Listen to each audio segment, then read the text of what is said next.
Imagine standing on the deck of a wooden ship, surrounded by nothing but endless ocean in every direction. No landmarks, no GPS pinging your location, not even a simple magnetic compass to point the way. Now picture doing this thousands of years ago, when the world's waters were still uncharted mysteries. How did ancient sailors, whether Polynesian voyagers crossing the Pacific, Viking explorers venturing into the North Atlantic, or Arab traders navigating the Indian Ocean, find their way across such vast and empty expanses? The answer is as awe-inspiring as it is humbling. They mapped the invisible. They turned the stars into road signs, the waves into a language, and the flight of birds into a compass. This wasn't just navigation, it was a high-stakes dance with nature, where one wrong move could mean vanishing forever into the blue. What's even more remarkable is how these ancient methods weren't just about survival, they were masterpieces of human ingenuity. Think about it. Polynesian navigators memorized the night sky so thoroughly they could sense land over the horizon by the way ocean swells bent around unseen islands. Viking sailors, even under cloudy skies, used sunstones to detect the sun's hidden position through polarized light, a trick modern science only confirmed worked in the last few decades. And let's not forget the Arab traders who rode the monsoon winds like clockwork, turning seasonal weather patterns into a maritime highway. These techniques weren't just tools, they were lifelines woven into the very fabric of cultures, passed down through songs, stories, and sacred rituals. But here's the real question. What can these ancient navigators teach us today? In a world where we rely on satellites and smartphones to tell us which way to turn, their story is a powerful reminder of human adaptability and creativity. They didn't just conquer the seas, they conversed with them, reading clues in the color of the water, the behavior of wildlife, even the taste of the air. This video is your ticket to rediscovering that lost wisdom. We'll unravel the secrets of star paths, decode the mystery of Viking sunstones, and even explore how ancient myths held navigational truths disguised as legends. By the end, you'll see the ocean and our place in it in a whole new light. So, ready to set sail into the past, the adventure begins now. Long before satellites or digital maps, the night sky was humanity's first global positioning system. Picture a Polynesian voyager standing on the deck of an outrigger canoe, scanning the heavens for the star path known as the Great Bird Constellation, their celestial highway across 2,000 miles of open Pacific. To these master navigators, stars weren't just twinkling lights but fixed waypoints in a rotating dome. They knew that when the Pleiades rose just above the horizon at dusk, it signaled the season to sail to Tahiti. When Orion's belt tilted a certain way, it marked the route to Hawaii. This wasn't mere observation, it was an intricate science passed down through chants and stick charts, where every star had a name, a story, and a purpose. The Vikings took celestial navigation to equally astonishing heights. While most cultures waited for clear nights, Norse sailors cracked the code of cloudy skies with their mysterious sunstones. These translucent crystals, often made of Icelandic spar, acted like nature's GPS by filtering polarized sunlight. Even when the sun was completely hidden, a navigator could rotate the stone until its telltale double image aligned, revealing the sun's hidden position. Combine that with their detailed knowledge of twilight shadows, how the sun's glow lingers longer in northern latitudes, and you understand how Viking ships could cross from Norway to Newfoundland without ever truly being lost. What makes these systems truly remarkable is how they blended science with spirituality. In Polynesia, the star compass wasn't just a tool but a sacred covenant with the ancestors. Navigators underwent years of training, learning to feel ocean swells with their bodies while memorizing hundreds of star courses.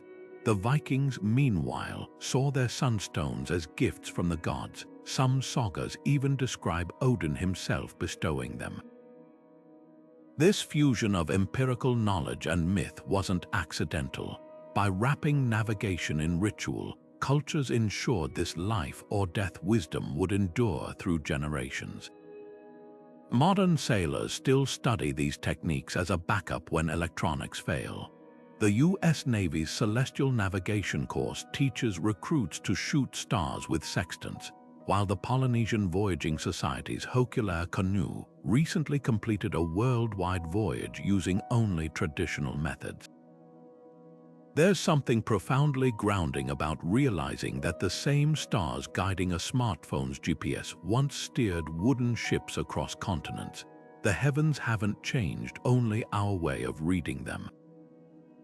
Yet celestial navigation demanded more than just knowledge. It required a sixth sense for the environment.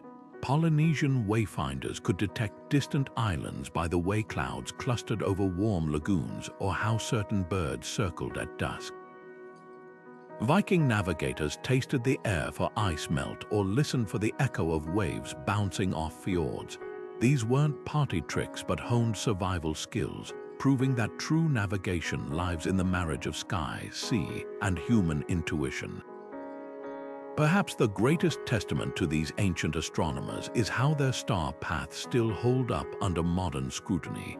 When researchers compared Polynesian auroral star charts with satellite data, they found accuracy within 2 degrees, a margin any sailor would envy. As for those controversial Viking sunstones, physicists recreated one in 2014, proving it could locate the sun within 5 degrees even after sunset.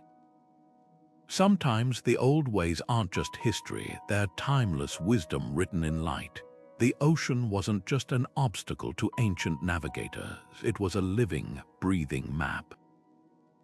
While stars provided a celestial compass, the sea itself whispered secrets to those who knew how to listen. Polynesian voyagers, for instance, developed an almost supernatural ability to read wave patterns. Imagine gliding across the Pacific in a double-hulled canoe, feeling the subtle shifts in swell direction beneath your feet. When waves hit an unseen island, they'd bounce back in a telltale interference pattern, a phenomenon modern scientists call wave refraction. Skilled navigators could detect these disruptions from miles away, long before land appeared on the horizon. Some could even identify specific islands by their unique wave signatures, as distinctive as fingerprints. But the Polynesians weren't alone in their mastery of nature's cues. Arab traders navigating the Indian Ocean became virtuosos of the wind. They didn't just sail, they danced with the monsoons, those seasonal winds that reverse direction like clockwork. Between April and September, the southwest monsoon carried ships from Africa to India, laden with ivory and gold. Then, as winter approached, the northeast monsoon would blow them home, their holds packed with spices and silks. This wasn't just convenience, it was a matter of survival. Sail against the monsoon, and you'd face weeks of grueling struggle. Ride with it, and you'd harness nature's own engine. The Arabs' understanding of these cycles was so precise that their sailing manuals, like the 12th century Kitab al-Fawaid, read like meteorological textbooks, detailing wind patterns down to the hour. Water itself held clues for the observant sailor. In the Caribbean, the Taino people noted how coastal waters turned turquoise over shallow coral reefs, while the deep ocean swallowed light into indigo. Pacific navigators tasted the sea freshwater plumes from island rivers left a faint sweetness, while certain algae blooms signaled nearby land. Even temperature played a role. Viking explorers venturing south into the Atlantic would watch for the sudden warmth of the Gulf Stream, a liquid highway that could speed their longships toward new shores. What's truly astonishing is how these techniques formed networks far more durable than paper charts. The kavanga, the sacred sea roads of the Polynesians, remained unchanged for generations. Arab how captains passed down monsoon schedules like family heirlooms. These weren't just routes, they were traditions etched into the very fabric of cultures. When European explorers finally reached the Pacific with their compasses and quadrants, they were stunned to find islanders who could guide them effortlessly across thousands of miles using nothing but the language of the sea. The brilliance of these methods lies in their simplicity. No technology could fail, no battery could die. The ocean was both map and compass, endlessly renewing itself. Modern sailors still use some of these tricks. Container ships watch for sea state to avoid storms, and fishermen track watercolor for prime fishing grounds.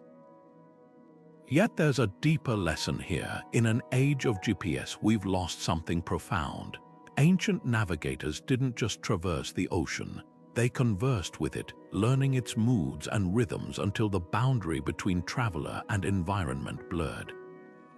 That intimacy with nature might be their greatest legacy, and perhaps the one we need to rediscover most. Birds became the unsung heroes of ancient navigation, offering clues where the horizon revealed nothing. Picture a Polynesian canoe adrift in the vast Pacific, its crew scanning the skies, spotting a golden plover, a bird that never sleeps at sea, meant land lay within 2 days' sail. These birds weren't just passing travelers, they were living compasses. Pacific Islanders meticulously studied their flight patterns, noting how certain species, like the white tern, would fish near shore by day but return to land by dusk. Follow them at twilight and you'd find salvation. The Norse, meanwhile, turned ravens into scouts. According to Viking sagas, explorers like Floki Viljartharson released these clever birds from their longships. If the raven flew in circles, no land was near, but if it streaked straight as an arrow, the crew would cheer and change course, trusting the bird's keen eyesight to spot what human eyes couldn't. But avian navigation wasn't just about following wings, it was about reading silence. Seasoned sailors knew that sudden absences spoke volumes. When seabirds like albatrosses vanished from their usual patrols, it often signaled storms brewing beyond the horizon. In the Caribbean, indigenous Taino navigators watched frigate birds which refused to wet their feathers. Spotting one flying inland hinted at distant rain clouds, while their absence warned of droughts. Even bird sounds carried meaning. Melanesian voyagers listened for the calls of shorebirds carried offshore by wind, a phenomenon called landfall birdsong that could reveal islands over 30 miles away. The sophistication of these methods still stuns modern scientists. Researchers studying Micronesian navigation found that traditional wave pilots could distinguish between migratory and resident birds by subtle differences in flight altitude, a skill honed over generations. The Vikings' raven technique, once dismissed as myth, gained credibility when ornithologists confirmed ravens possess an uncanny homing instinct, often flying directly toward the nearest landmass. This wasn't superstition, it was refined ethno-ornithology, a fusion of ecology and survival.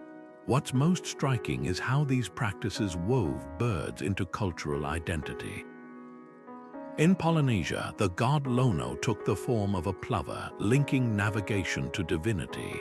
Norse myths depicted ravens as Odin's messengers, their flights imbued with cosmic significance. These weren't just tools, they were partners in exploration, their behaviors encoded in chants, carvings, and rituals. Today, while GPS has replaced most traditional methods, remnants endure. Modern fishermen still watch for seabird flocks to locate fish, and the U.S. Coast Guard's Dead Reckoning manuals still list bird observations as emergency navigation aids.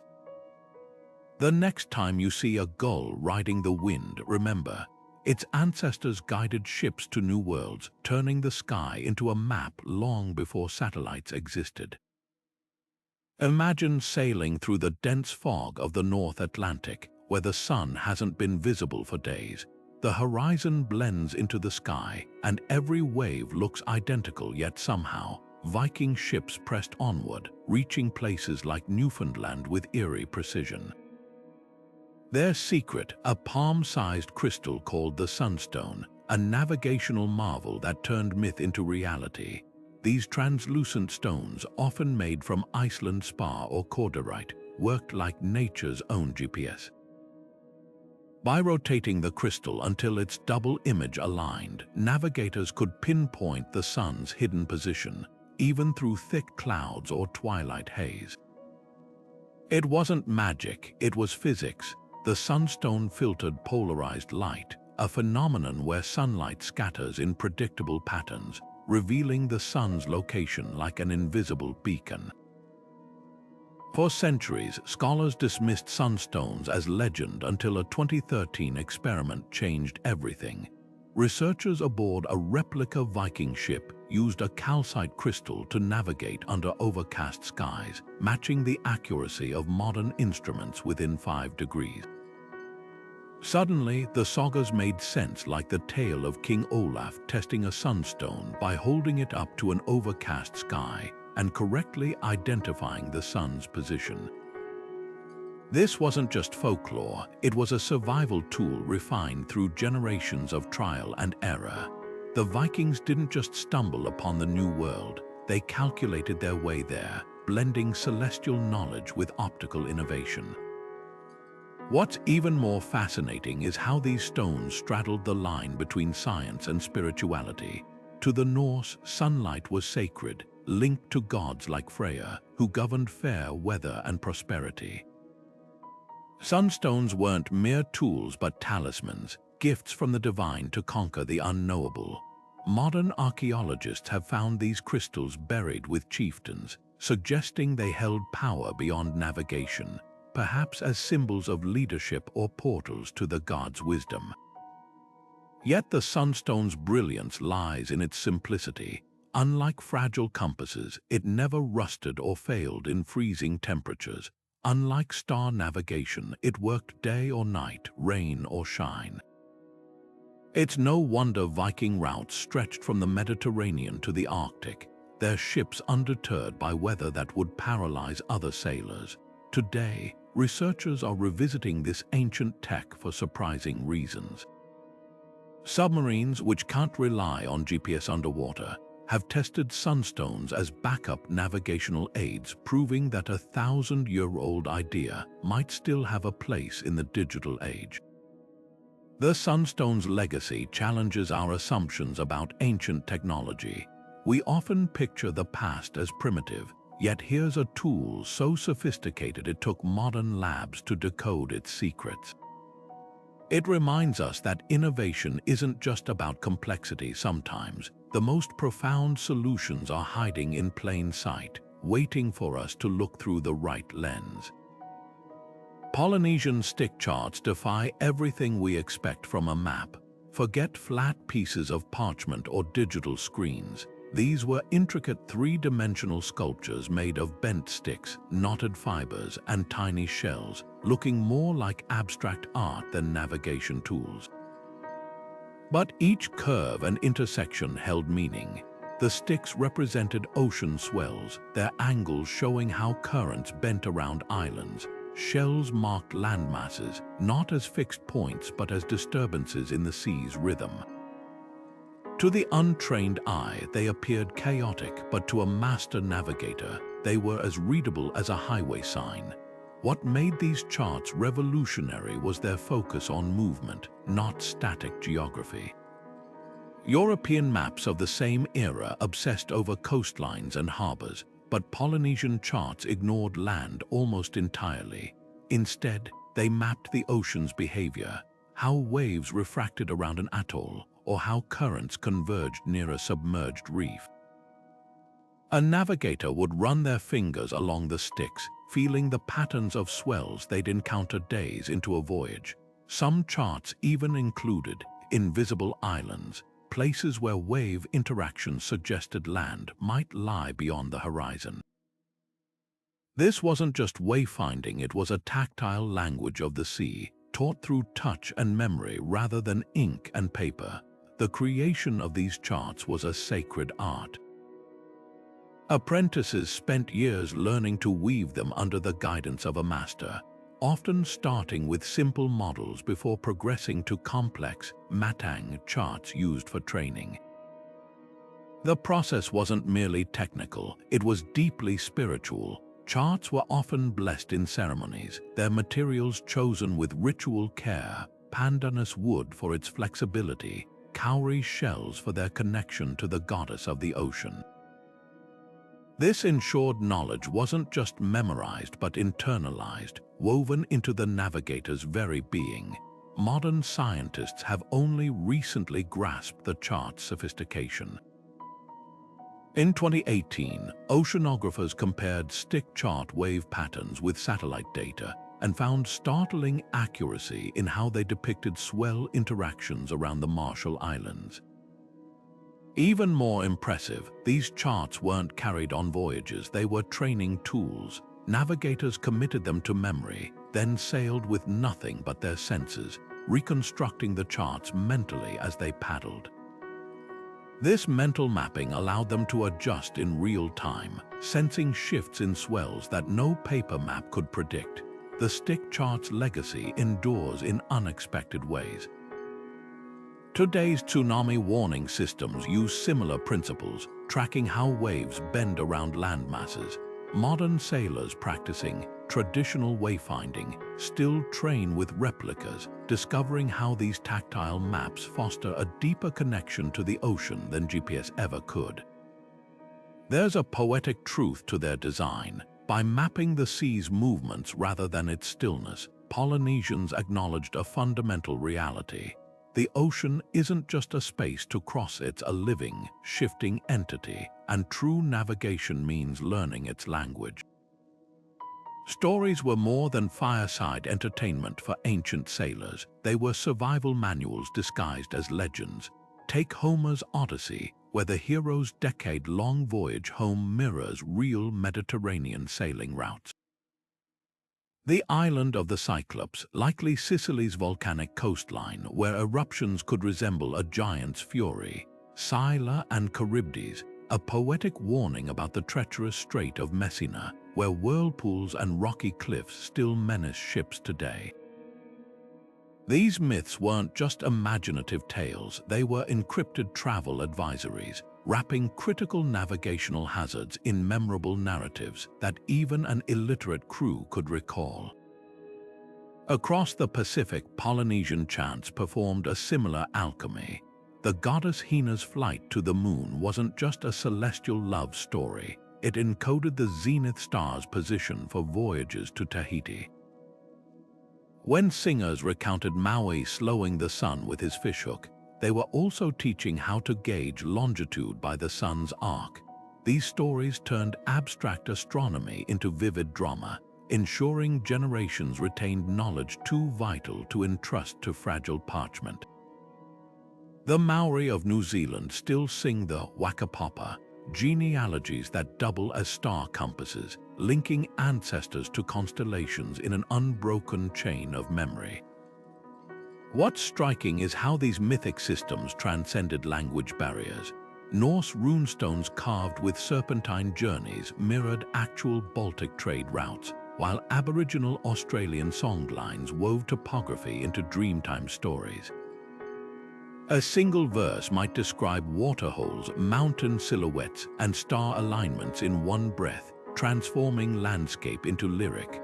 Modern researchers have followed these songs across the outback, finding they correspond to precise paths spanning hundreds of miles, proof that poetry could be as accurate as any cartographer's tool.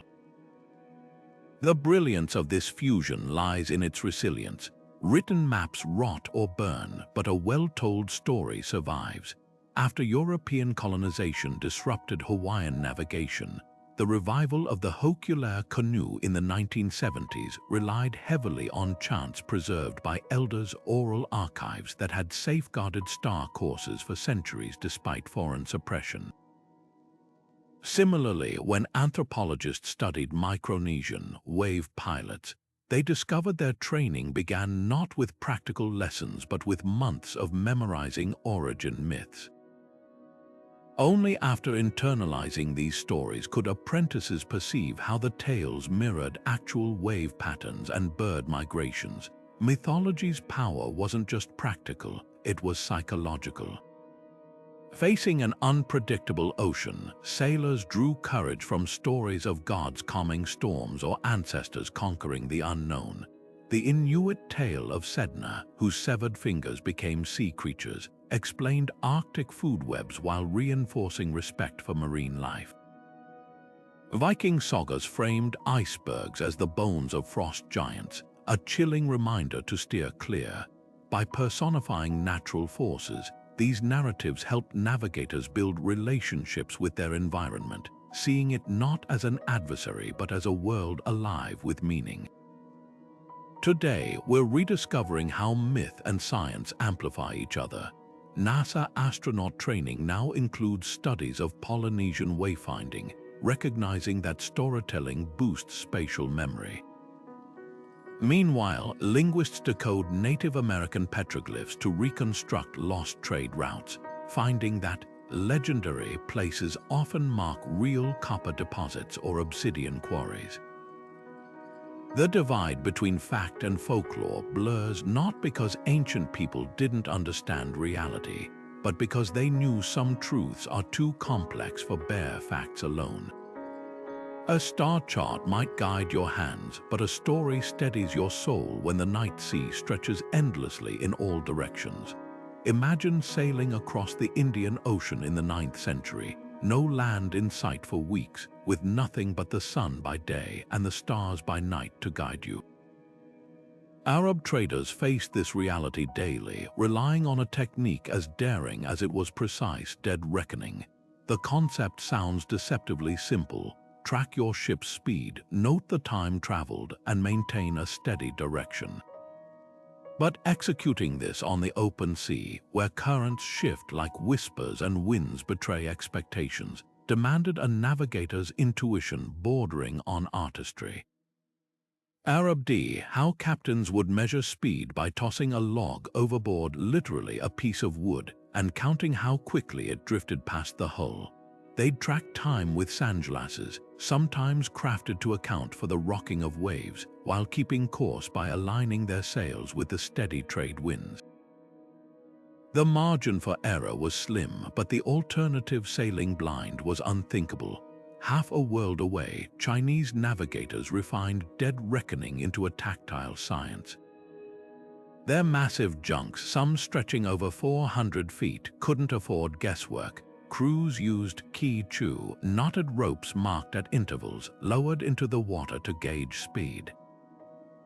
Each knot represented a unit of distance, giving rise to the term knots for nautical speed that sailors still use today. At night, they'd light incense sticks calibrated to burn at a consistent rate, turning time into something visible, measurable. These methods weren't just practical, they were philosophical. By quantifying the unquantifiable, these sailors transformed the vast, trackless ocean into a grid of human calculation. Yet dead reckoning had a flaw as vast as the seas themselves: cumulative error. A slight miscalculation in current or wind could compound over weeks, leaving a ship hundreds of miles off course. The legendary voyage of Zheng He's treasure fleets showcased both the power and peril of the method. His navigators crossed the Indian Ocean with astonishing accuracy, but records hint at near disasters, like the time they overshot Calicut by days, only realizing their mistake when coastal birds appeared from the wrong direction. This wasn't failure, it was the inevitable friction between human ingenuity and nature's chaos. What's remarkable is how cultures adapted. Polynesian navigators, though famed for celestial skills, also used dead reckoning as a safety net. They'd memorize the rhythm of their paddles, knowing how many strokes equaled a mile in calm waters. Vikings combined dead reckoning with Sunstone sightings, cross-checking their math against the sky's hidden cues. These hybrid systems reveal a universal truth. Ancient navigation was never about choosing one method over another, but layering them like a safety net, each strand compensating for the other's weaknesses. Dead reckoning's legacy lives on in surprising places. Modern aircraft still use it as a backup when GPS fails, and Mars rovers employ similar principles to navigate where satellite signals can't reach. There's a profound lesson in this continuity sometimes. The oldest solutions remain the most resilient. Before satellites or sextants, sailors trusted their wits, their knots, and their incense sticks to carve order from the ocean's chaos. In an age of digital precision, their audacity humbles us. They didn't just sail into the unknown, they measured it. The story of the magnetic compass begins not with a eureka, a moment, but with centuries of quiet observation. Chinese scholars during the Han Dynasty, around 200 BC, noticed something peculiar about certain stones, lodestones, they called them, that seemed to pull iron toward them with invisible force. But the real breakthrough came when someone placed one of these stones on a piece of wood floating in water. No matter how it spun, the stone always settled with one end pointing south. This wasn't just a curiosity, it was a revelation. For sailors who had spent generations navigating by the stars, here was a tool that worked even when clouds obscured the heavens or storms raged overhead. What's often overlooked is how deeply the compass owed its success to older traditions. Chinese navigators didn't abandon celestial navigation, they fused it with their new magnetic marvel. Star charts were recalibrated to account for magnetic north, and sailors learned to cross-reference compass readings with the position of Polaris. The compass didn't replace the old ways, it completed them, like adding a second hand to a clock. Even the design reflected this synergy. Early compasses were often inscribed with the 28 lunar mansions of Chinese astronomy, blending celestial and magnetic guidance into a single instrument. The spread of the compass reveals another truth about innovation. Great ideas rarely stay confined. Arab traders likely encountered Chinese compasses through maritime exchanges in the Indian Ocean by the 11th century. They called it al-Konbas, adapting it for their monsoon-driven voyages. European sailors, initially skeptical of this witchcraft, adopted it by the 13th century, where it revolutionized Mediterranean trade routes. Yet each culture adapted it differently. Viking navigators, for instance, may have used lodestones alongside their sunstones, creating a hybrid system that harnessed both Earth's magnetism and polarized sunlight, ancient redundancy at its finest. But the compass's greatest legacy might be how it transformed humanity's relationship with exploration. Before its invention, long ocean voyages were gambles, limited to seasons when stars were visible. With a compass, ships could venture farther and more confidently, fueling an age of globalization. Chinese treasure fleets under Zheng He mapped the Indian Ocean, Portuguese caravels rounded Africa, and Columbus, armed with a compass and dead reckoning, stumbled upon the Americas. None of this would have been possible without that humble lodestone floating in a bowl of water. Yet for all its power, the compass never rendered traditional navigation obsolete. Polynesian wayfinders, Arab monsoon riders, and Viking star readers kept their methods alive, proving that technology works best when it complements instinct rather than replaces it. Even today, modern navigators study celestial techniques as backups because sometimes the oldest solutions are the most resilient. The compass didn't mark the end of ancient navigation. It became its most brilliant chapter, reminding us that progress isn't about discarding the past but building upon it. For the Maori people of New Zealand, the night sky wasn't just a map, it was a living genealogy. Each star cluster traced the path of an ancestral walker, the great canoes that carried their forebears across the Pacific. To navigate by these stars wasn't merely a skill, it was an act of remembrance, a way to walk in the footsteps of those who came before. Their celestial compass, the T-Cape, Huwetu, didn't just point north, it connected every voyage to the mythic journey of Moi, the demigod who fished up the islands themselves. This wasn't navigation as we understand it today. It was storytelling in motion, where every course correction echoed the wisdom of generations. Half a world away, the Bedouin people crafted their own relationship with the unseen. In the trackless deserts of Arabia, where dunes shift like ocean waves, they developed a navigation system as precise as any Polynesian star path. They memorized the shape of wind-sculpted ridges, the way certain sands rang with a metallic tone when struck, a sign of hidden water below. Stars like Suhail Canopus guided night caravans, while the scent of damp earth carried farther than any landmark. To the Bedouin, these skills weren't just survival tactics, they were badges of identity. A true son of the desert could read the land as fluently as a scholar reads scripture, turning the wilderness into a familiar road. The brilliance of these systems lies in how they permeated every facet of culture. In Polynesia, the names of stars became poetic metaphors in love chants. The Hawaiian word for horizon, Kukulu o Kahiki, literally means the pillars of Tahiti, a reminder that distant shores were always present in the imagination. The Inuit language has over 50 words for sea ice, each describing conditions critical for safe travel. Even dance preserved navigational wisdom. The Maori haka, kamate, includes stomping patterns that mirror the rhythm of ocean swells, while Marshallese stick chart movements were once performed as ceremonial dances. This fusion of wayfinding and identity reached its peak in initiation rites. Young Maori navigators underwent the War Kokorangi, a star house where elders tested their ability to recite star paths blindfolded. Bedouin boys proved their manhood by leading camels to hidden wells using only the memory of ancestral songs. These weren't just tests of skill, they were transmissions of worldview, ensuring that the next generation didn't just know how to navigate, but why it mattered. The modern world offers a stark contrast. Today, GPS coordinates bear no relationship to the land they describe. No stories, no ancestors, no poetry. Yet echoes persist. Maori astronauts like Torwa Potini have carried star compasses aboard the International Space Station, merging ancient knowledge with cosmic exploration.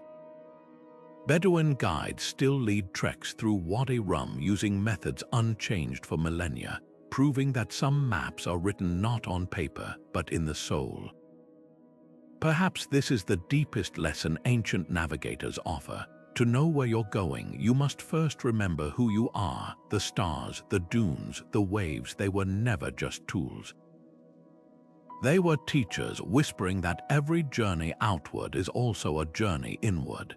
Even the most skilled ancient navigators faced moments when the sea refused to reveal its secrets.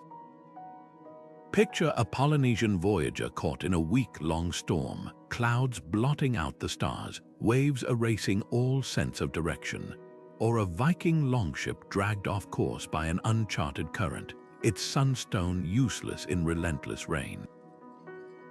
These weren't hypothetical dangers. The Pacific's Lapita people, master navigators who settled islands across thousands of miles, vanished abruptly around 500 BC, leaving behind only their distinctive pottery. Archaeologists suspect a catastrophic navigation error, perhaps a fleet swept into the open ocean by a rogue current, never to return. The fragility of these systems becomes clear when examining their blind spots. Celestial navigation failed during prolonged overcast weather, leaving sailors to rely on dead reckonings accumulating errors. monsoon winds, though predictable seasonally, could stall or shift unexpectedly, stranding Arab dhows for weeks. Even the keenest bird observers faced limits. Migratory species change routes with climate shifts, and storms can disorient even the most reliable avian guides. The Norse sagas tell of entire ships vanishing near Greenland, where fog and ice created false coasts that lured sailors onto rocks. These weren't just tragedies, they were stark reminders of nature's indifference to human ingenuity. Yet every failure became a lesson etched into collective memory. When Polynesian navigators noticed certain clouds consistently hid stars over specific islands, they began using those clouds as markers instead. Arab traders, after being stranded by fickle winds, developed the camel, a wooden rectangle that measured latitude by stellar altitude, providing a backup when monsoons faltered. The Vikings, learning from ships lost in Arctic fog, started recording sailing times between landmarks, creating the first European nautical logs. These adaptations reveal a profound truth. Ancient navigation wasn't static knowledge but a living practice, evolving through hard-won experience. Some of the most fascinating failures came from cultural collisions. When European explorers first reached the Pacific with their compasses and quadrants, they dismissed Polynesian methods as primitive, only to find themselves hopelessly lost when their instruments failed. Spanish galleons en route to the Philippines frequently overshot Manila, their rigid latitude sailing useless against Pacific currents. Meanwhile, indigenous navigators effortlessly corrected course by reading wave patterns the Europeans couldn't perceive. This wasn't superiority, it was specialization. Each system had evolved for specific environments, and when taken out of context, even the most advanced tools faltered. The legacy of these limits endures in modern safety protocols. Today's ships carry multiple redundant systems because we've learned what ancient navigators knew instinctively. No single method is foolproof. The U.S. Navy still trains sailors in celestial navigation, not as a primary tool but as a backup when electronics fail, a lesson written in the ghosts of ships like the Joyita, which drifted ghostly for weeks in 1955 after compass and radio failures. Even space agencies study these ancient failures. NASA contingency plans for astronaut orientation during lunar night missions draw directly from Polynesian cloud navigation techniques. Perhaps the most poignant lesson lies in how these cultures memorialized their losses. Maori chants recount the Yorurangi, the lost canoes whose stars now guide others away from danger. Norse runestones honored sailors who sailed beyond sunrise, their disappearances serving as warnings for future generations. These weren't just records of failure, they were waypoints in humanity's endless negotiation with the unknown. Every vanished ship, every miscalculation became part of the map, ensuring others wouldn't sail blindly into the same abyss. In that sense, the limits of ancient navigation weren't weaknesses. They were the boundaries against which human courage and creativity pressed and still press forever outward. History books might paint ancient navigation as a male-dominated craft, but the truth is far more fascinating. Take Hina Aki Ahai, the legendary Polynesian navigator whose name means Hina of the Fire. While men often captained the canoes, women like her were the keepers of celestial knowledge, memorizing star paths with a precision that could guide fleets across thousands of miles of open ocean. In Hawaiian chants, she's described as the one who lit the way for her people, not with torches but with an encyclopedic memory of the night sky. Her role wasn't an exception. Polynesian oral traditions speak of women who could read wave patterns like poetry, their fingers tracing invisible currents in the air as they taught the next generation. The Norse sagas whisper of similar figures, though their stories are often buried beneath layers of myth. shield maidens like Thorger the Holger brother weren't just warriors, they were wayfinders, said to summon winds with their chants and steer ships through fog using nothing but the flight of ravens. Archaeological finds back up these tales. A Viking grave in Norway contained a woman buried with navigational tools, her skeleton surrounded by tiny bronze weights used to calibrate sun compasses. This wasn't just a ceremonial offering. It was proof that women held real navigational authority in a culture we often stereotype as hyper-masculine. What's even more revealing is how these women's roles varied across cultures. In Micronesia, entire schools existed where women trained as wave pilots, learning to detect distant islands by the feel of swells beneath their canoes. Meanwhile, in Japan's Ryukyu Kingdom, female divers known as Amma didn't just harvest pearls, they mapped underwater terrain, memorizing coral formations that served as submerged road signs for fishermen. These weren't passive contributions, they were specialized skills honed over lifetimes, often passed from mother to daughter in secretive apprenticeships. The scarcity of records makes these stories hard to trace, but that absence speaks volumes. European explorers who documented so much else rarely mentioned female navigators, not because they didn't exist, but because patriarchal biases rendered them invisible. A Portuguese chronicle from the 1500s offhandedly notes Malagasy women piloting cargo boats along Africa's east coast, their expertise dismissed as folk tricks. Even Captain Cook's journals admit, grudgingly, that Tahitian women corrected his crew's star calculations during their Pacific crossings. Why does this matter today? Because it shatters the myth that exploration was ever a single-gender endeavor.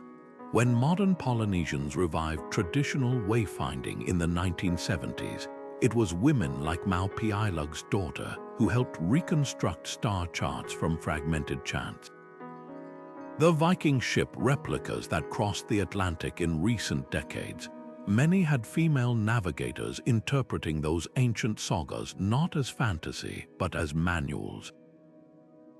Their legacy reminds us that history's hidden figures weren't exceptions, they were erased chapters in a much richer story. The next time you picture an ancient sailor charting the unknown, remember, the hands steering the ship might have worn tattoos instead of gloves, or gripped the tiller with fingers that also wove the sails. A leatherback turtle hatches on a moonlit beach and immediately knows where to go, drawn by invisible magnetic fields toward ancestral feeding grounds thousands of miles away. Arctic terns, weighing less than a coffee cup, navigate pole-to-pole migrations using celestial cues hardwired into their DNA. These creatures don't need star charts or sunstones, their bodies are the instruments. Yet humans, lacking such innate gifts, achieved something far more extraordinary. We turned curiosity into code, transforming the chaotic natural world into a system we could understand and conquer. The difference lies in adaptability. A monarch butterfly will always follow the same magnetic pathways to Mexico, just as its ancestors did millions of years before. But when Polynesian navigators reached the limits of their star compasses, they invented new techniques, like reading the refraction of waves around unseen islands. Vikings, thwarted by Arctic fog, engineered sunstones to reveal hidden sunlight.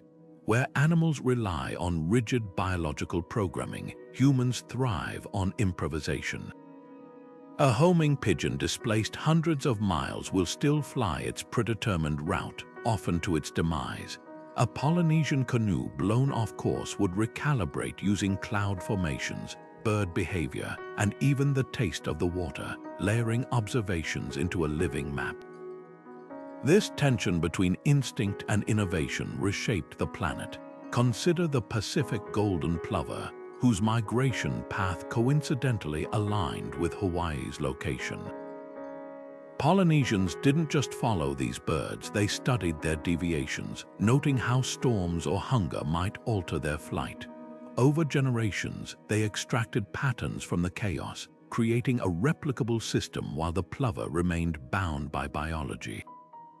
Similarly, Arab traders didn't inherit monsoons in their blood like the monsoon birds of the Indian Ocean.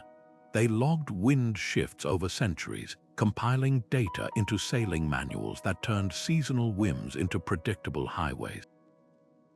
Yet humans paid a price for this ingenuity, lose a culture's navigational knowledge, as happened during European colonization of the Pacific, and entire seafaring traditions can vanish within generations. A loggerhead turtle needs no teacher to cross oceans, but a Marshall Islander without access to stick charts or oral histories becomes landlocked. Our greatest strength, the ability to learn and adapt, is also our vulnerability. Modern science now reveals how deeply these two worlds intertwine. Biologists discovered that sea turtles' magnetic maps adjust slightly each generation, likely an evolutionary response to shifting ocean currents. Similarly, Inuit hunters teach their children that polar bear tracks curve predictably during certain moons, a learned behavior that mirrors the bear's own inherited navigation. The line between instinct and culture blurs. Perhaps what we call human ingenuity is just another kind of evolution, one that happens within minds rather than across millennia. The debate isn't really nature versus nurture, but how each feeds the other. When NASA studies monarch butterflies to improve autonomous drone navigation, or when sailors relearn Polynesian wave pilots to prepare for GPS failures, we're witnessing something profound. Species separated by eons finding common ground in the ancient quest to navigate an unforgiving world. The turtle's magnetic map and the Viking Sunstone are two answers to the same eternal question: how to find your way home when home lies beyond the horizon. By the 1800s, the age-old art of celestial navigation seemed destined for extinction. European ships crisscrossed the oceans with brass compasses and chronometers, while lighthouses dotted coastlines like beacons of modernity. Yet in the remote atolls of Micronesia, something extraordinary was happening. While the world embraced magnetic needles and sextants, the Carolinian navigators of Satawal still sailed by the stars, their knowledge preserved not in books but in chants passed from mentor to apprentice in sacred initiation huts called fallow. This wasn't stubborn tradition, it was a lifeline.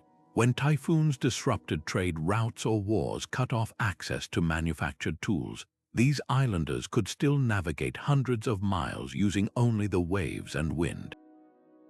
Their persistence reveals a truth often forgotten. Progress isn't always linear, and what seems obsolete might just be lying dormant, waiting to be needed again.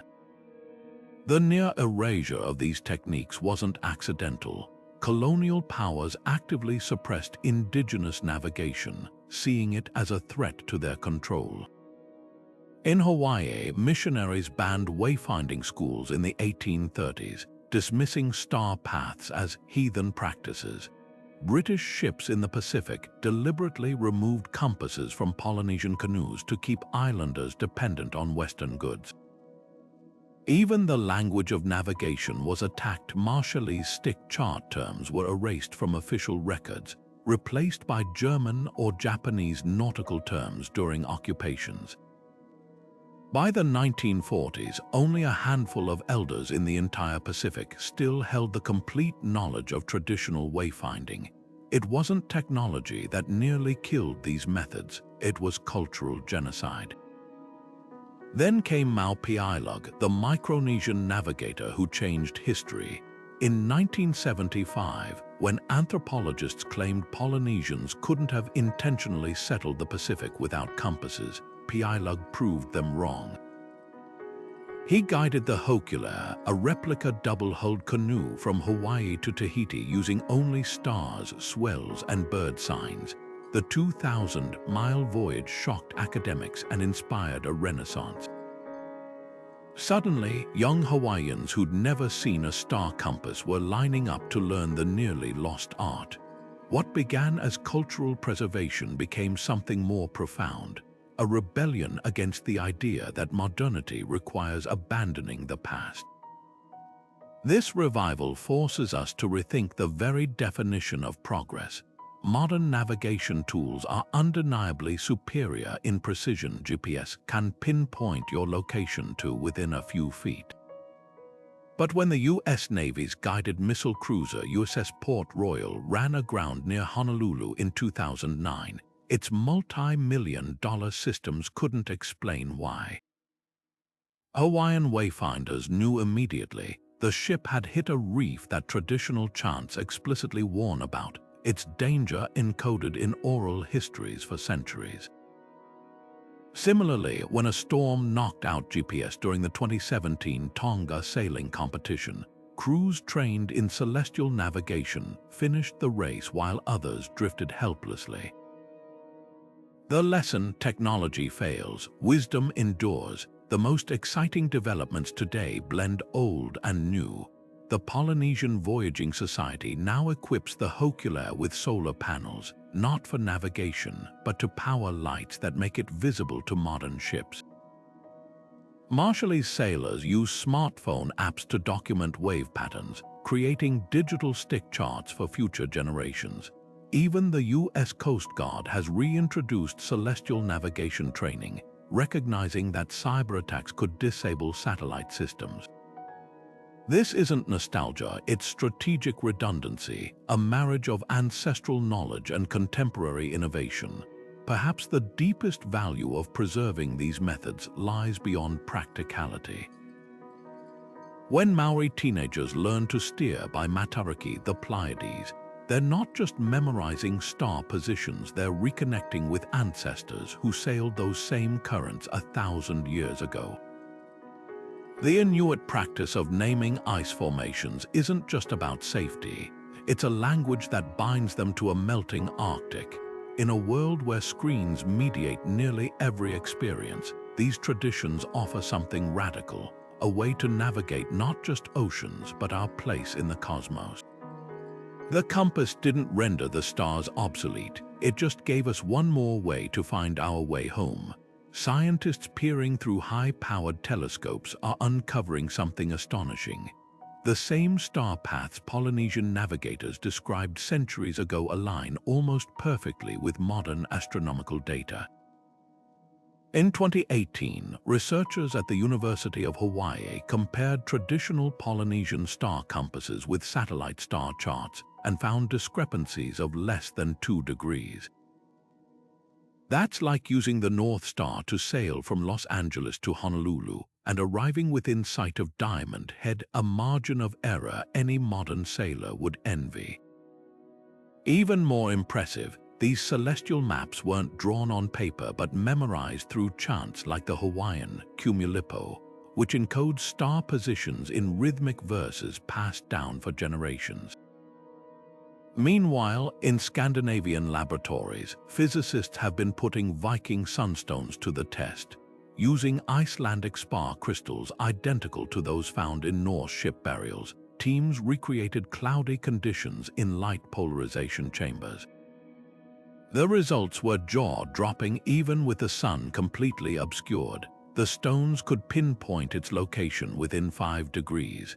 This explains how Viking ships could maintain course during the infamous fog months of the North Atlantic, when overcast skies might last for weeks. Archaeologists now believe these crystals weren't rare treasures but common tools, as vital to Norse navigation as a compass is today. Modern technology has revealed even more surprises. When NASA satellite altimeters mapped the Pacific seafloor, they detected subtle swell patterns matching those carved into Marshallese stick charts. These ancient 3D maps, once dismissed as abstract art, actually depict how ocean currents bend around islands, a hydrodynamic accuracy that wasn't proven scientifically until the 1960s. Similarly, LiDAR scans of the Amazon have uncovered earthworks that align with indigenous star calendars. proving pre-Columbian civilizations tracked celestial movements with precision rivaling European observatories. What's emerging is a paradigm shift in how we view ancient knowledge. The Maori war kokorangi, or star houses, weren't primitive planetariums but sophisticated teaching tools that used shadows to demonstrate celestial mechanics. Bedouin desert navigation techniques, documented in 19th century ethnographies, have been validated by drone surveys showing how specific dune formations reliably indicate water sources miles away. Even the Inuit practice of reading ice cracks, once considered folklore, has been confirmed by glaciologists as a reliable way to detect underlying ocean currents. This validation isn't just academic, it's rewriting exploration history. When the Hokulea canoe successfully navigated from Hawaii to Japan using only traditional methods in 2014, its crew carried GPS loggers to silence skeptics. The data showed the canoe's actual course deviated less than 30 miles from the ideal route, over 6,000 miles, a feat comparable to modern instrument sailing. Similarly, archaeologists retracing Phoenician trade routes using ancient wave-reading techniques found submerged ruins exactly where oral histories predicted, proving these myths were precise nautical records. The implications stretch beyond nostalgia. NASA HIC's Mars simulation now incorporates Polynesian wave piloting to train astronauts in extraterrestrial navigation. Oceanographers employ stick chart principles to model tsunami movements, while climate scientists study Inuit ice lore to track Arctic changes. Perhaps most poignant is how indigenous communities are using this scientific validation to reclaim nearly lost knowledge. In Australia, Aboriginal elders collaborate with astronomers to decode star songs that may predate Stonehenge, while Sami reindeer herders partner with geophysicists to document magnetic field navigation in Scandinavia's shifting landscapes. At its heart, this convergence of old and new reveals a fundamental truth. Our ancestors weren't guessing. They were observing, experimenting, and refining over millennia. A Viking sunstone isn't just a clever rock. It's a crystallized thousand-year study of atmospheric optics. A Polynesian star chant isn't poetry. It's a rigorous mathematical model encoded in rhythm. The real magic lies not in proving these methods worked, but in realizing how much we still have to learn from them.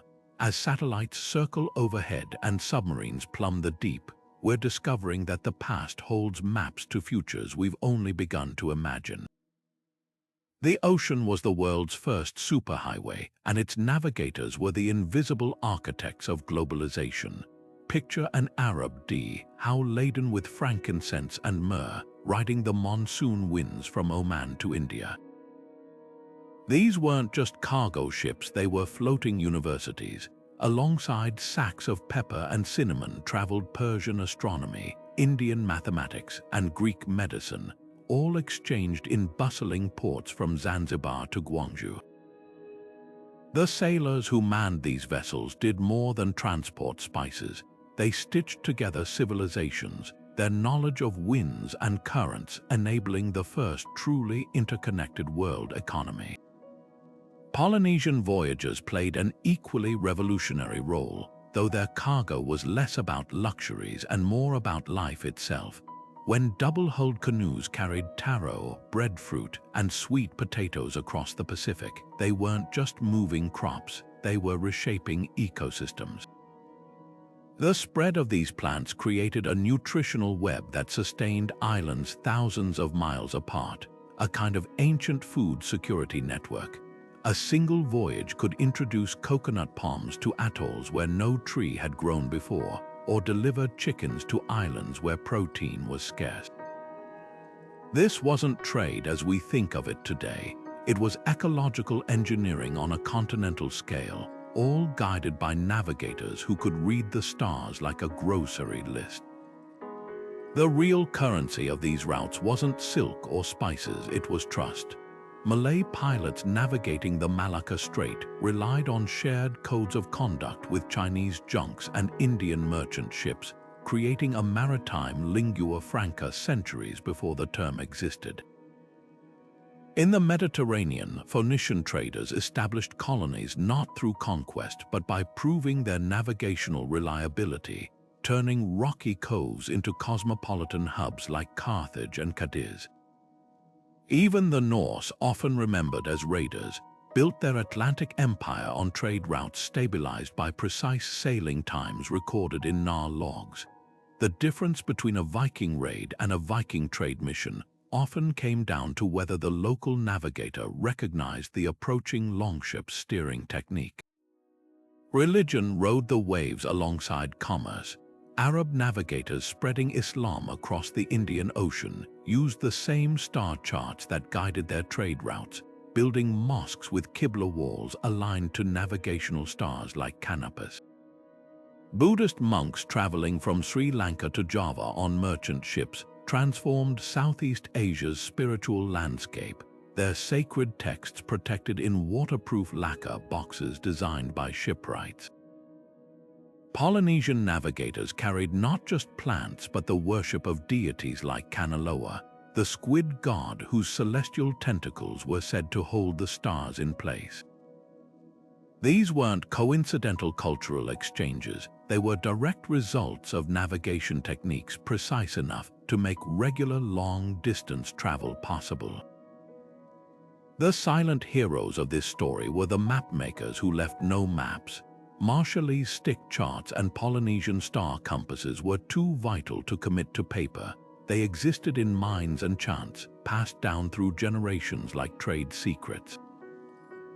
Arab pilots guarded their rutters' handwritten sailing directions as closely as merchants guarded their spices, knowing the knowledge was worth more than the cargo. When Zhenghe's treasure fleets burned their navigation records after China's imperial turn inward, they didn't just erase routes, they severed intellectual lifelines that had connected continents. Today's globalized world stands on the shoulders of these forgotten innovators.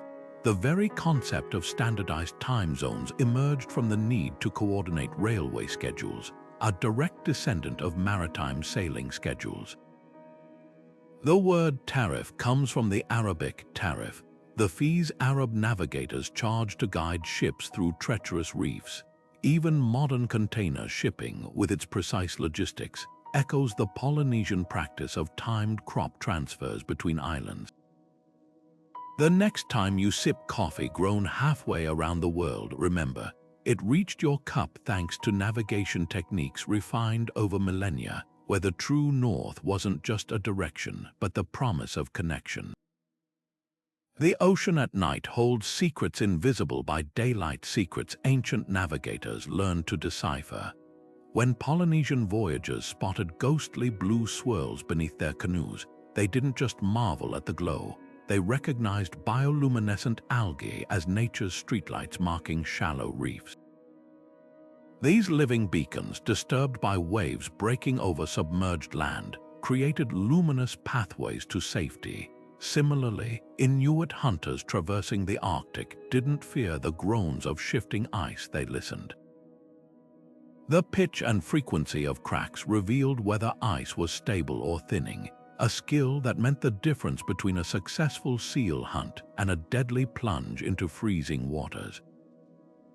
These weren't just survival tricks, they were dialogues with the environment where every ripple and creak carried meaning. Modern technology has dulled this sensory awareness. A sailor with GPS barely glances at the water's surface, missing the way certain phytoplankton blooms indicate nutrient-rich upwellings, knowledge that once guided fishermen to abundant catches without sonar. Arctic travelers relying solely on satellite maps overlook the subtle color gradations in snow that signal safe routes, a language their ancestors read as fluently as road signs. The loss isn't merely practical, it's philosophical. By outsourcing observation to devices, we've stopped seeing the world as a collaborator, reducing nature to an obstacle rather than a guide. Yet remnants of this wisdom persist in unexpected places. Alaskan crab fishermen still watch for grease ice, a slick formation that calms waves and signals the best trapping grounds, just as their forebears did. Pacific Islanders replanting mangroves after storms use traditional cues, the angle of driftwood piles, the saltiness of soil, to predict where saplings will thrive. Even urban planners are rediscovering ancient insights. The Dutch Room for the River project mimics indigenous flood prediction by observing how certain tree roots change color before water levels rise. The urgency to reclaim these skills grows as climate change disrupts digital systems. When Hurricane Maria wiped out Puerto Rico's power grid in 2017, communities using ancestral rain forecasting, like reading cloud formations over El Yunque Peak, recovered faster than those dependent on weather apps. Similarly, Sami reindeer herders navigating Norway's melting tundra now blend GPS with traditional snow crystal analysis, finding the old methods more reliable as permafrost patterns shift. This hybrid approach points to a future where technology and tradition aren't rivals but allies. Perhaps the most profound lesson lies in mindset. Ancient navigators didn't conquer nature, they conversed with it. A Maori proverb says, "The ocean is not a barrier but a pathway." The Inuit word sila means both weather and consciousness, reflecting their belief that understanding the environment requires attuning oneself to its rhythms. In an age of climate crisis, this perspective shift from extraction to partnership might be the most vital skill we can revive. The next time you walk by a river or gaze at the sea, pause. The water is speaking. The question is, are we still listening? What compels a person to paddle into an empty horizon, knowing land might not appear for weeks? For Polynesian navigators, the answer lay in the concept of kulina, a sacred responsibility to their ancestors and descendants. They didn't just stumble upon new islands, they embarked with purpose, carrying not just supplies but the very roots of their culture: taro shoots for planting, stones for hearths, and chants to preserve their stories. This wasn't reckless wanderlust, it was a deliberate act of faith in knowledge passed down through generations. The ocean wasn't a void to cross but a realm to converse with, where every swell and bird call held intention. Modern explorers echo this mindset, though their tools have changed. Astronauts training for Mars missions at HICs in Hawaii don't just study geology, they practice Polynesian wayfinding to hone situational awareness. Like their ancient counterparts, they learn to rely on subtle cues when technology fails, whether it's reading dust patterns on Martian winds or navigating by the stars during a computer malfunction. The parallels run deeper than technique. When Apollo astronauts described seeing Earth as a fragile blue marble, their awe mirrored the Maori belief in Papatuanuku, Earth as a living ancestor. Exploration, it seems, has always been as much about inner discovery as outer achievement. Yet necessity also propelled humanity into the unknown. The Vikings didn't expand westward purely for glory. Overpopulation and dwindling farmland forced them to gamble on icy seas. The Lapita people's rapid spread across the Pacific coincided with climatic shifts that altered traditional fishing grounds. Survival demanded adaptation, but something extraordinary happened along the way. What began as desperation often transformed into mastery. Norse sagas recount explorers like Eric the Red framing exile as opportunity, turning barren Greenland into a settlement. Polynesians didn't just flee scarcity, they engineered it, transporting breadfruit and chickens to create food security in new lands. Crisis birthed innovation, but vision sustained it. The most fascinating explorations blur the line between practical and spiritual. Medieval Arab traders following the monsoon winds spoke of sakina, a divine tranquility that settled over skilled navigators during perilous crossings. Inuit shamans interpreting ice cracks claim to hear the whispers of Sedna, the sea goddess. Even today, deep sea divers describe the rapture of the deep, a meditative state where time distorts and patterns emerge from the abyss. These experiences suggest exploration taps into something primal and altered awareness where the mind processes environmental cues subconsciously, a skill honed by ancient navigators and still accessible to those who unplug from modern noise. This psychological drive persists in surprising corners of contemporary life. Silicon Valley's disruptors share more with Polynesian wayfinders than they might realize. Both embrace uncertainty as fertile ground for innovation. Antarctic researchers studying under ice shelves report a mindset shift similar to Marshallese wave pilots, where intuition and data fuse into decision-making. Perhaps the urge to explore isn't just about reaching a destination, but rediscovering our capacity to pay attention. In an age of GPS and algorithms, the greatest frontier might be reclaiming the ancient art of truly seeing the world around us, not as pixels on a screen, but as a living map waiting to be read. The sea has always been more than a highway for trade. It was the ultimate battlefield, where knowledge of currents and coastlines decided the fate of empires. Picture an Athenian trireme commander scanning the shoreline near Salamis, spotting a specific gnarled olive tree that marked the perfect ambush point against the Persian fleet. These weren't random skirmishes, they were chess matches played with oars and sails, where victory hinged on who knew the waters best. The Greeks didn't just fight with ships, they weaponized geography, using narrow straits to neutralize larger forces, turning the Aegean's labyrinth of islands into a tactical advantage etched in stone and memory. Celtic sailors took this a step further, mastering tides with a precision that baffled their enemies. When Julius Caesar's fleet approached Britannia in 55 BC, his logs describe an eerie phenomenon. His ships suddenly stranded on sandbars at low tide, while Celtic longships designed with shallow drafts swarmed like hornets. The Romans, accustomed to the predictable Mediterranean, had no concept of tidal calculus, but the Celts did. Their druids had spent generations tracking the moon's pull on local currents, passing down tidal charts through oral poetry. To them, the sea wasn't just a battleground. It was a living ally, its rhythms coded into every raid and retreat. This maritime warfare wasn't limited to Europe. In the Indian Ocean, the Chola dynasty's navy dominated trade routes not through brute force but by monopolizing monsoon knowledge. Their captains knew exactly when the winds would shift, allowing them to blockade ports or launch surprise attacks while rivals were still docked. A Chola admiral could time a siege so that enemy reinforcements arrived months late, stranded by contrary winds. Meanwhile, in the Pacific, Tongan warriors used wave pilots to stage nocturnal raids, approaching islands silently by riding specific swell patterns that muffled their canoe strokes. Control over navigation wasn't just about moving troops, it was about controlling time itself. The psychological edge was just as critical.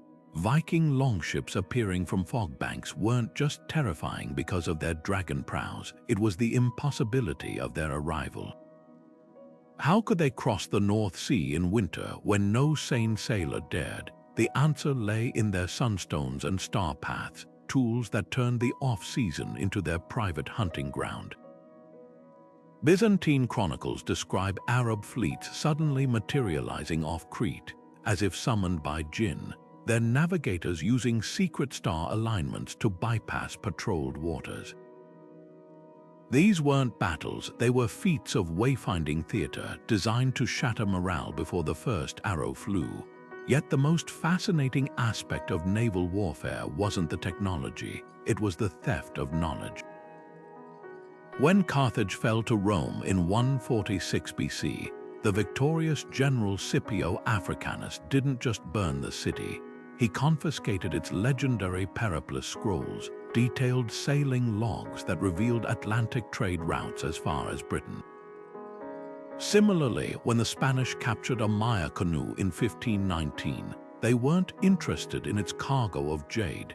They interrogated its navigator for his knowledge of Caribbean currents. The real prize wasn't territory, it was the mental maps that made empires possible. These ancient strategies echo in modern conflicts. During World War II, the US Navy recruited Micronesian wave pilots to navigate Pacific atolls, while British commandos studied Viking fog techniques for D-Day landings. Even today, China's maritime militia uses traditional fishing routes to assert territorial claims, proving that old navigational knowledge still holds geopolitical power. The lesson is clear: whether with triremes or drones, the side that masters the invisible pathways of water and wind doesn't just win battles, it rewrites history. For the Inuit carving paths across frozen seas, every crevasse and pressure ridge held deeper meaning. The Imanic, the path of ice, was more than a physical trail. It was a sacred thread connecting hunting grounds to ancestral stories. Navigators didn't just memorize safe routes, they learned which ice formations signaled the presence of Sedna, the sea goddess, and which cracks echoed with the warnings of drowned hunters. A journey across the Arctic wasn't measured in miles but in spiritual waypoints: a boulder where shamans once communed with spirits, a bay where the northern lights danced brightest. To follow these routes was to walk a line between survival and ceremony, where a misstep could offend the unseen as much as it risked plunging into icy waters. Half a world away, the Ganges River carries its own celestial blueprint. Hindu scriptures describe its waters as a mirror of the Milky Way, its bends and confluences mapped to constellations. Pilgrims don't merely travel to Varanasi, they trace a cosmic circuit, bathing at dawn where the river aligns with specific stars to amplify prayers.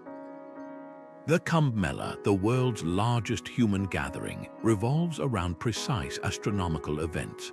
When Jupiter enters Aquarius and the Sun crosses Aries, the river's waters are believed to transform into nectar.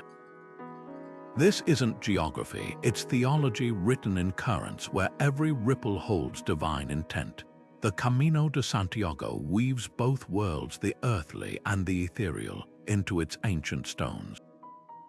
Medieval pilgrims followed the Milky Way westward, nicknaming it La Voie Lactée, the celestial trail mirroring the physical path to Compostela. But the real magic lay in the details. A spring where the water tasted inexplicably of wine marked a miracle. A copse of oaks whispered the names of long-dead travelers. Modern hikers might carry GPS, but the true Camino reveals itself only to those who walk with intention, noticing how the light at Cruz de Ferro turns golden at certain hours, or how the wind through the Pyrenees carries echoes of medieval chants. These sacred journeys share a profound truth. Navigation at its highest form transcends direction finding. Aboriginal songlines transform desert trails into musical scores, where each landmark corresponds to a note in an ancestral song. Tibetan Buddhists circumambulate Mount Kailash not to reach a destination but to align their footsteps with the universe's pulse. Even the labyrinth in Chartres Cathedral, though only 42 feet wide, becomes a pilgrimage when walked with reverence, a spiral path mimicking the soul's journey inward. What modern wayfarers often miss is how these routes demand reciprocity. The Inca Trail to Machu Picchu wasn't just climbed. Travelers left offerings at apashitas, stone cairns that balanced the traveler's debt to the mountains. Polynesians casting off for new lands carried not just supplies but sacred pohaku, stones imbued with ancestral mana to plant in foreign soil. To navigate sacred geography is to participate in a conversation, one where the land speaks and the traveler answers with respect. Today's pilgrims might not pray to river goddesses or read ice cracks for omens, but the longing remains. The resurgence of Finland's Satyr trails, where hikers pause at Sami sacred stones, or the crowds gathering at Japan's Kumano-Kodo to walk the same mossy steps as emperors and monks, suggests a universal hunger. In an age of Google Maps, we still crave paths that mean more than the sum of their miles routes where every turn holds a story, and every journey, no matter how small, can become a pilgrimage. History remembers the triumphant voyages, the Polynesians reaching Hawaii, the Vikings landing in Newfoundland, but the sea keeps darker secrets. In 1281, Kublai Khan's Mongol armada, the largest invasion fleet ever assembled, set sail for Japan with over 4,000 ships and nearly 150,000 men.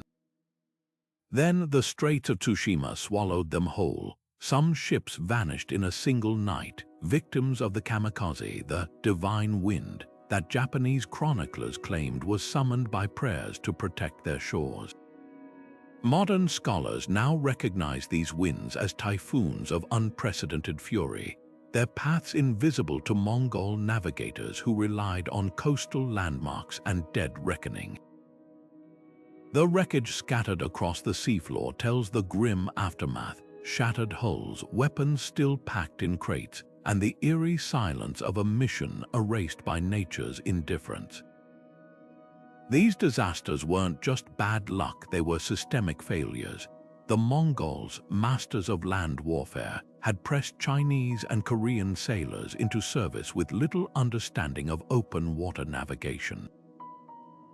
Their fleet, built hastily from repurposed riverboats, lacked the keel depth to withstand typhoon swells. Most critically, they sailed during peak storm season, ignoring local warnings. The result was a catastrophe so complete it reshaped East Asian history, sparing Japan from conquest and fueling legends that persist today. But the Mongols weren't alone in their miscalculations. The same waters claimed the Tang dynasty's treasure fleet centuries earlier, while Norse sagas recount entire settlements vanishing off Greenland when navigators misjudged ice drifts. The most haunting cases aren't the dramatic storms but the slow unravelings. The Spanish galleon San Jose, overloaded with Inca gold, drifted hopelessly off Colombia in 1708 after its navigational logs were destroyed by humidity. Crews starved while surrounded by riches, their location calculations skewed by unseen currents. Similarly, the Dutch vessel Batavia wrecked on an Australian reef in 1629, not because of poor charts, but because the captain, eager to save time, ignored his navigator's pleas to correct course. Mutiny, murder, and cannibalism followed, proving that when navigation fails, so does human dignity. Yet these tragedies forged progress. After losing ships to the horse latitudes, windless zones where vessels stalled for weeks, Spanish navigators pioneered new routes using African coastal currents. The disappearance of the French explorer La Pérouse in 1788 spurred the invention of more precise marine chronometers. Even the Mongols' disaster led to innovations. Later Yuan dynasty maps included detailed typhoon tracking symbols, some of the earliest storm warning systems. What lingers isn't just the scale of these failures, but their intimacy. A single Viking Sunstone miscalculation might strand a longship on an ice floe. A Polynesian navigator misremembering one star's rising could doom a canoe to the endless blue. These weren't anonymous statistics, they were fathers, sisters, storytellers. When archaeologists found a Norse sailor's skeleton in Greenland, his last act had been to carve a bearing into his walrus ivory compass, a desperate attempt to correct course as the freeze took him. Disasters remind us that ancient navigation was never foolproof, but neither is our modern tech. In 2012, the Costa Concordia cruise ship ran aground off Italy because its captain overrode GPS warnings, while the USS Guardian minesweeper hit a reef after digital charts weren't updated. The sea hasn't changed, only our illusions of control have. Perhaps that's why we still whisper about the Mary, Celeste, or Flight 19, not because their mysteries defy explanation, but because they mirror our oldest fear, that beyond the horizon, nature keeps the final say. Language doesn't just describe navigation, it was shaped by it. Take the word latitude, rooted in the Latin latus, meaning wide. This wasn't arbitrary. Early sailors visualized the Earth's breadth as bands stretching east to west, a linguistic echo of how they saw the world. But the connections run deeper. In Hawaiian, the term Nakaiualu translates to the 8 seas, not literal oceans, but a poetic division of wind directions that guided canoes. These weren't just phrases, they were mental maps compressed into syllables and passed down like heirlooms. The Norse took this further, carving runes that doubled as navigational markers. On Gotland's coastline, stones etched with arrows pointed to hidden harbors, their inscriptions warning of shallow reefs in cryptic verses. A single rune like Rado, letter 16b, 1, could mean both a journey and the specific star path used to reach Baltic trading posts.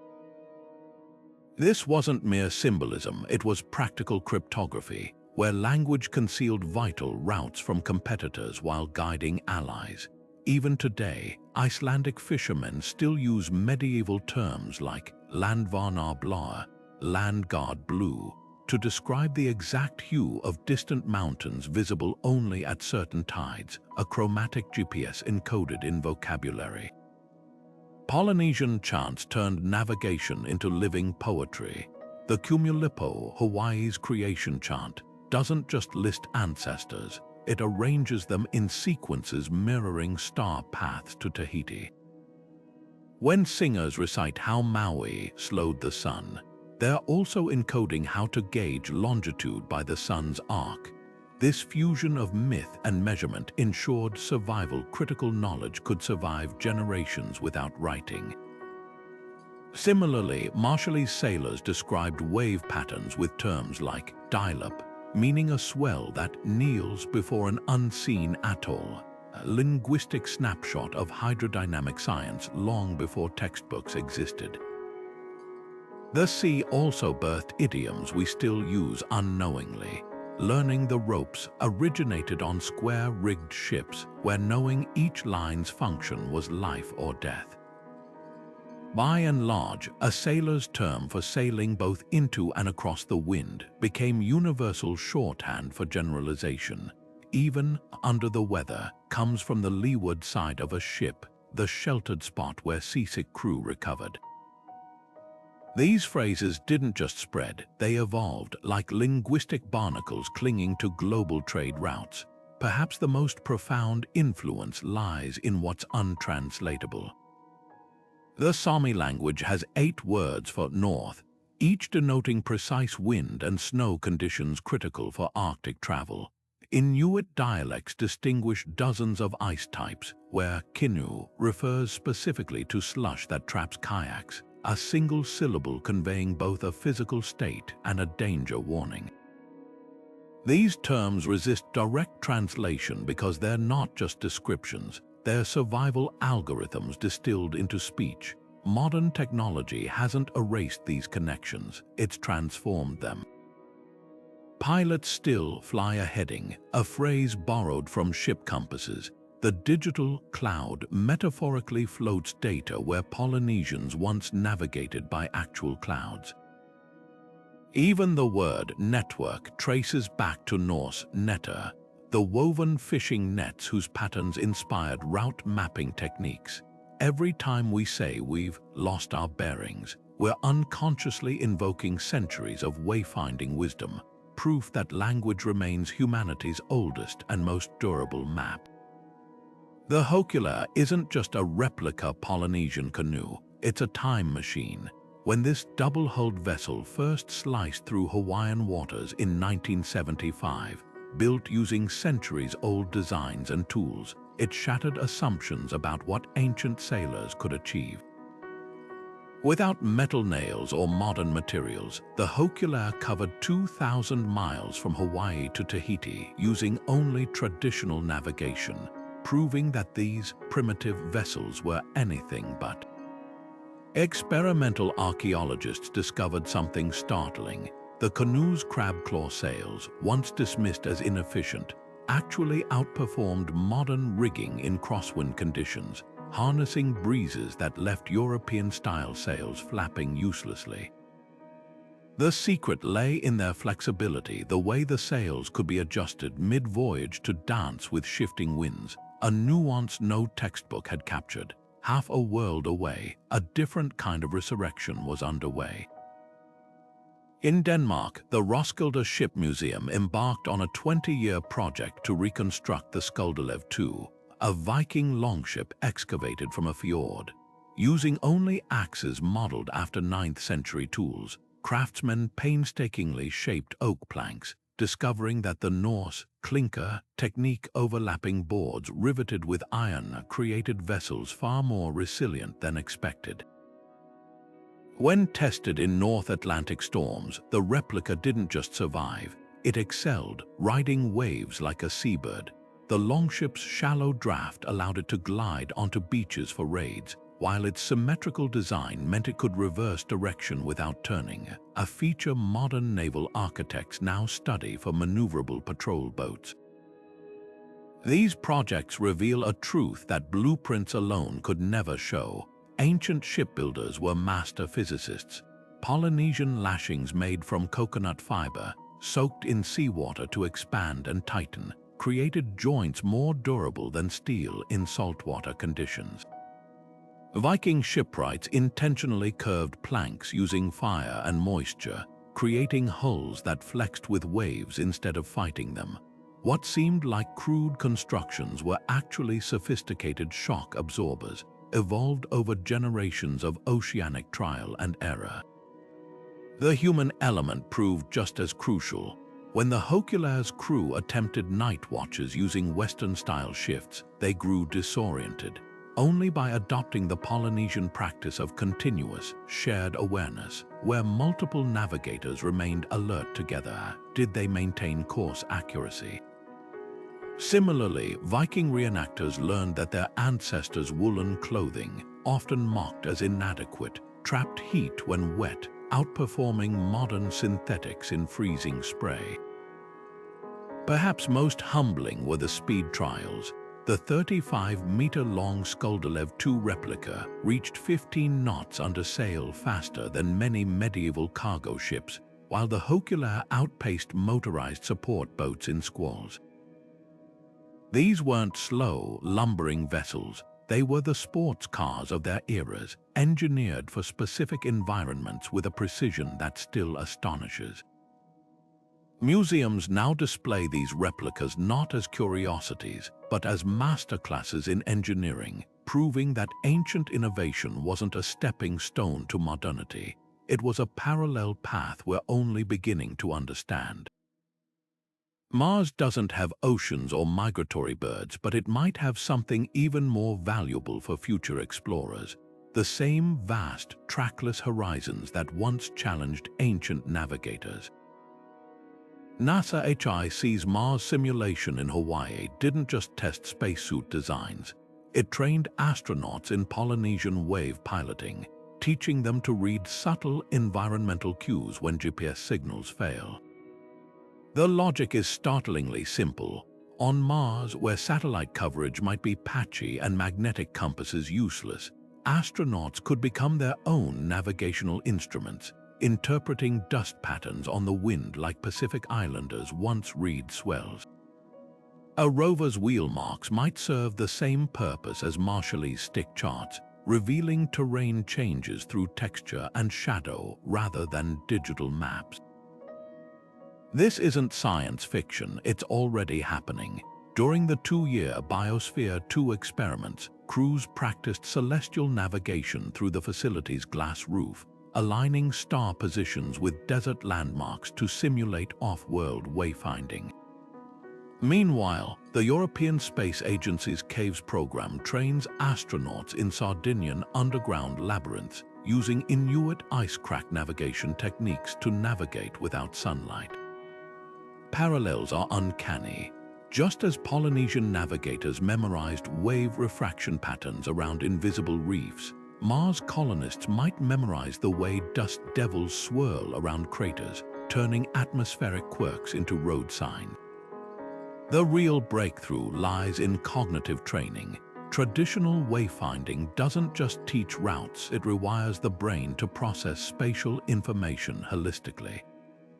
When NASA studied Micronesian navigators' brains, they found heightened activity in the hippocampus and parietal cortex, areas crucial for mental mapping. Astronauts training in similar methods showed 30% improvement in 3D spatial reasoning, a skill vital for maneuvering in weightlessness. Suddenly, star compasses and Viking sunstones aren't relics. They're neuroscientific tools, honing minds for environments where conventional navigation fails. Ancient methods also offer resilience. During a 2019 test, when a solar flare disrupted a lunar habitat's communications, crews using Polynesian-style, situational awareness protocols maintained orientation by tracking their shadows' lengths, a technique straight from Bedouin desert navigation. Similarly, Martian dust storms that blind sensors wouldn't faze an explorer trained to navigate by the sun's warmth on rocks, a skill Antarctic researchers borrowed from Inuit hunters. The irony is profound. Our most futuristic explorers might rely on wisdom older than written language, but the implications stretch beyond practicality. When the Hokulea canoe's crew speaks of feeling their way across the Pacific, they describe a connection to the environment that transcends coordinates. Future Mars settlers facing the psychological toll of isolation could draw strength from similar philosophies, viewing the red planet not as a hostile void, but as a landscape whispering its secrets to those who learn its language. The first footsteps on Martian soil might echo with the same reverence as Polynesian navigators stepping onto new islands, their arrival not a conquest but a conversation with the unknown. As interstellar missions loom, these ancient techniques could become vital once more. Project Starshot, aiming to send nanocraft to Alpha Centauri, studies Polynesian, star-streaming methods to navigate without Earth-based tracking. Generational ships, if ever launched, might rely on oral storytelling to preserve knowledge across centuries, just as Maori star chants outlasted parchment maps. The ultimate lesson from ancient navigators isn't about tools, it's about humility. They understood that true exploration means listening to waves, wind, and stars, an ethos we'll need when the stars themselves become our sea. From star paths etched in memory to sunstones revealing hidden light, ancient navigators didn't just cross oceans, they decoded the language of the world itself. Every time we glance at a blinking GPS dot on our phones, we're standing on the shoulders of these visionaries who turned intuition into science. Think about it. Polynesian voyagers could sense an island over the horizon by the way waves curled around land they couldn't yet see. Vikings navigated featureless fog using crystals that bent sunlight like cosmic breadcrumbs. These weren't just tricks, they were profound dialogues with nature, where every cloud, current, and bird flight held meaning. Yet for all our satellites and algorithms, we've lost something vital: the art of truly seeing. Modern navigation is transactional. Input coordinates, receive directions. Ancient wayfinding was transformational. When Maori navigators memorized the rising of Matariki, the Pleiades, they weren't just noting a star cluster's position. They were honoring ancestors who sailed by those same stars centuries before. Arab traders riding the monsoons didn't just chase the wind, they understood it as a seasonal heartbeat, a rhythm woven into trade routes and cultural exchange. This wasn't just travel, it was a sacred conversation with the elements. Here's the challenge they leave us. In a world where apps tell us exactly where to turn, could we still find our way by the stars? Could we raid the ocean's swells like a Polynesian wave pilot, or sense a storm brewing from the flight of a frigate bird? The answer isn't just about skill, it's about mindset.